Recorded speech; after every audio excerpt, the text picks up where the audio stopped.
민주통합당 전당대회가 다음 달 9일 열립니다. 이번에 구성된 새 지도부는 대선 전국을 이끌어가야 하는 막중한 책임이 주어지게 됩니다.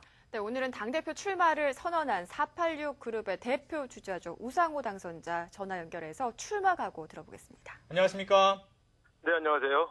네, 먼저 당권에 도전한 이유를 좀 말씀해 주시지요. 당대표가 되기엔 좀 젊은 거 아니냐 이런 이야기도 나오고 있는데요. 40년 전 우리 당은 당의 선배 정치인들이 40대의 청년 김대중을 선택해서 새 바람을 일으켰습니다. 또 미국의 민주당도 원로 정치인들이 40대의 오바마를 내세워서 정권 교체에 성공했습니다. 지금 우리 민주당 이대로 가면 대선 승리의 전망이 점점 넓어지고 있습니다. 정치판을 확 바꾸려면 이번에는 젊은 대표를 내세워야 변화가 가능하고 그 변화와 혁신의 기운 속에서 대선 승리의 가능성이 높아진다. 전 이런 점에서 이번이야말로 대한민국 정치판을 바꿀 젊은 대표가 필요하다 이렇게 주장하는 것이죠. 네, 이해찬, 박지원 연대 이 문제에 대해서 좀 질문을 드리겠습니다. 네. 이해찬, 박지원 연대가 계파 화합이라는 측면에서는 바람직하다 이런 의견도 있습니다. 어떤 의견 갖고 계십니까? 그렇죠. 이제 당내 여러 계파나 여러 세력이 서로 이제 손을 잡고 함께 공동의 정권 교체의 노력을 같이 하자 이렇게 얘기하는 것은 아름다운 일이죠. 문제는 거기서 그쳐야 되는데 이게 자리 나눠 먹기식이 됐단 말이죠. 말하자면 누구는 당대표하고 누구는 원내대표 한다 그래서 경쟁자들 간에 자리를 나눠 먹기 때문에 이제 이 아름답게 시작한 연대라는 것이 어떻게 이렇게 될 수 있나 이런 이제 말하자면 의혹이 제기된 거고요. 이런 식으로 한다면 과연 국민들이 감동이 있는 경선이었다 이렇게 말하겠는가 하는 그런 회의적인 시각이 있어서 이 문제를 지적하는 것이죠. 네, 여기에 연결된 것이 바로 이 경선 룰 얘기가 아닌가 싶습니다. 이 경선 룰 중에서 지역 순회 투표 결과를 바로 즉시에 공개하는 것이 좀 불리할 수 있다 이런 이야기가 나오고 있는데 어떤 의견이십니까? 이미 경선이 시작되고 있는데 이제 와서 룰 얘기하는 것은 적절치 않고요. 후보자들은 이제 지금 와서는 룰 얘기하는 것보단 이 룰 안에서 어떻게 하면 최대한 경선 흥행을 만들어내고 국민의 관심을 집중시킬 것인가 이렇게 고민을 해야 될 것 같습니다. 제가 이변을 만들어내서 새로운 그런 정치 변화를 한번 만들어 보겠습니다. 네, 선거에 대해서 여러 가지 분석이 많지만 이번 선거 초반 판세를 이해찬, 김한길 그리고 우상호 이렇게 3강 구도다 이렇게 분석하는 자료가 있습니다. 본인의 경쟁력은 뭐라고 보십니까? 이렇게 기라성 같은 두 분의 선배님과 제가 경쟁하는 것만 하더라도 저는 우리 당 내부에 변화를 바라는 우리 당원들의 열망이 굉장히 목에 타 있다. 저는 그렇게 분석을 합니다. 또한 제가 젊은이들과 소통할 수 있는 그러한 젊은 대표로서 이번 대선에서 젊은이들의 참여를 만들어낼 수 있는 후보가 아니냐라는 대표가 아니냐라고 하는 그런 기대가 있는 것으로 저는 그렇게 판단하고 있고요. 저에게 맡겨진 그러한 역할을 충실하게 역동적으로 만들어내 보겠습니다. 네, 아무래도 새누리당의 대표 역시도 좀 신경이 쓰이실 텐데 새누리당은 5선의 황우여 대표가 되셨습니다. 어떻게 평가하십니까? 우리 황우여 대표는 이제 경륜과 연륜이 있으시고 또 인품도 좋으신 분으로 알고 있습니다. 또 그러나 다만 특정 대선 후보와 너무 연동되어 있다는 이런 단점이 있겠지요. 아주 대화가 될 만한 좋은 상대라고 생각하고 있습니다. 네, 이번 당 지도부는 대선 정국을 이끌어야 하는 또 막중한 책임이 있는데요. 대선 승리를 위해서 이번 신임 당 대표의 최대 과제 무엇이라고 보시는지요? 아무래도 두 가지입니다. 하나는 이제 경선의 중립성을 잘 지켜서 경선이 성공적으로 진행될 수 있도록 하는 것이고요. 두 번째로는 역동성을 만들어내는 일입니다. 이게 그냥 무난히 관리만 한다고 저희 당의 승리 가능성이 높은 것이 아니기 때문에 국민의 참여를 극대화할 수 있는 그런 역동적인 경선판을 만드는 일, 이게 신임 당 대표가 해야 할 일이라고 생각합니다. 또한 네. 당의 각 계파와 소통해서 단합을 만들어내는 일, 이것도 매우 중요한 역할이라고 생각하고 있습니다. 지금 잠깐 계파 간에 어떻게 보면 합의를 이끌어내는 게 중요하다라고 얘기를 해주셨는데 어떤 네. 보관이 있으십니까? 사실 계파가 있는 것이 문제가 아니고 그 계파 갈등이 당의 단합을 저해하는 것이 문제거든요. 저는 이제 정동영 의장 또 김근태 의장, 정세균 대표, 손학규 대표를 모시고 당 대변인을 했었고요. 최근에 한명숙 대표님을 모시고 홍보본부장을 맡은 적이 있습니다.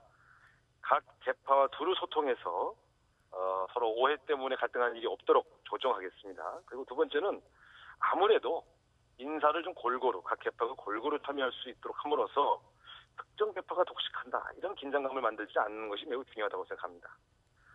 무엇보다도 이번 대선 경선을 중립적으로 관리해서 각 대선 후보 진영 사이에 긴장감이 발생하지 않도록 선의의 경쟁이 이루어지도록 관리하는 것, 이것이 개파 정치를 극복할 수 있는 대안이다. 저는 그렇게 생각하고 있습니다. 네, 통합진보당 사태 때문에 아무래도 우리 정치권이 좀 시끄러운데요.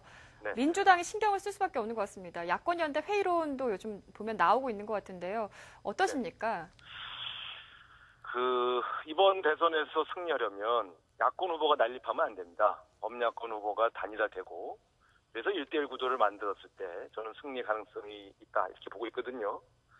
그렇기 때문에 통합진보당과의 연대를 회의적으로 보는 것보단 통합진보당이 국민의 신뢰를 회복하기 위해서 수습하고 혁신하도록 그렇게 촉구하고 도와주는 게 중요하지 않겠느냐, 저는 그렇게 생각하고요.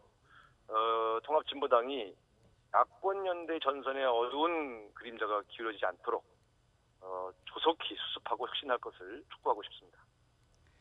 네, 민주당도 지도부가 구성이 되면 대선 정국이 본격화되겠지요. 대통령 후보를 뽑는 당내 경선을 좀 어떻게 치르냐가 최대 과제일 텐데 완전 국민 경선제 도입 어떻게 진행이 됩니까? 근데 저희 당은 전통적으로 거의 완전 국민 경선제를 도입하고 또 그것을 실행해 왔습니다. 이번에도 완전 국민 경선제로 저희 당은 대선 경선이 갈 것이다, 이렇게 보고 있고요. 그러나 이제 제도만 좋다고 해서 역동성이 만들어지는 것이 아니기 때문에 저는 우리 후보 구도가 조금 더 다양해져야 된다, 이런 생각을 합니다. 그래서 현재 거론되고 있는 후보들 이외에도 김두관 경남지사, 또 박영선 의원, 이인영 의원 같은 이런 좀 젊고 역동적인 후보들도 대선 경선에 뛰어들어야 한다. 그래서 조금 더 이 다양한 다채로운 그러한 대선 경선 밥상을 차려야 된다, 저는 이렇게 생각합니다. 네, 그리고 또 아직 출마 선언은 하질 않았지만 야권의 유력한 대선 후보로 꼽히고 있는 문재인 이사장이 한 발언이 주목되고 있습니다. 안철수 교수와 공동정부를 구성할 수도 있다, 이런 얘기를 했는데 당 내에서도 비판이 있는 것 같습니다. 어떤 생각이십니까? 범야권 대선 후보들이 이제 마지막은 범야권의 단일 후보를 선정하게 되면 어차피 그 다음에 만들어지는 정부에 대해서는 서로 공동 책임이 있지 않겠습니까? 그렇기 때문에 경선이 끝나고 후보가 결정된 이후에 그 다음에 만들어질 정부에서 벌여야 할 여러 가지 정책이라든가 방향을 같이 논의하고 그것을 같이 책임진다는 모습은 나쁜 게 아니죠. 문제는 경선도 진행되기 전에 마치 특정 주자끼리 뭔가 또 이렇게 자리를 나누는 것처럼 빛을 줄 수 있는 그런 오해를 불러일으킬 만한 공동정부로는 전 바람직하지 않다고 생각합니다. 지금 거론할 때가 아니다, 이렇게 생각합니다. 네. 안철수 서울대 융합과학기술대학 원장 같은 경우에 민주당 입장에서 같이 들어와서 경선하면 좋겠다 생각을 하겠지만 또 막상 독자적인 출마도 가능할 것 같은데 만약 독자적인 출마를 선언한다면 어떻게 하실 계획이십니까? 저는 이제 지난번 박원순 서울시장 선거 때 우리 안철수 원장께서 하신 발언과 역할을 주목하고 있습니다. 이분이 이 정치에 관심을 기울이고 출마를 검토하는 것은 단순히 개인이 대통령이 돼야 되겠다, 이런 그런 소위 권력 욕이 아니고 지금 이명박 정권 들어서서 이 나라가 많이 후퇴했고 젊은이들이 절망하고 있고 미래가 보이지 않는다는 그러한 답답한 마음에서 출발하신 거 아니겠습니까? 저는 그런 점에서 본인의 거취를 전체 범야권의 흐름과 연동시키면서 검토하고 지혜를 낼 것으로 저는 그렇게 기대하고 또 판단하고 있습니다. 네. 그렇다면 이제 끝으로 앞으로 당대표가 만약 되신다면 어떻게 당을 이끌겠다 한마디만 해주시죠. 저는 먼저 우리 당을 변화시키고 혁신시키겠습니다. 역동적으로 당이 변화할 수 있도록 하겠습니다. 먼저 개파 간의 화합을 이끌어내고 대선 경선판을 역동적으로 만들어내겠습니다. 다양한 의견이 반영될 수 있는 민주적인 정당 운영과 공정한 경선 관리를 통해서 당의 역량이 총결집될 수 있도록 그렇게 만들겠습니다.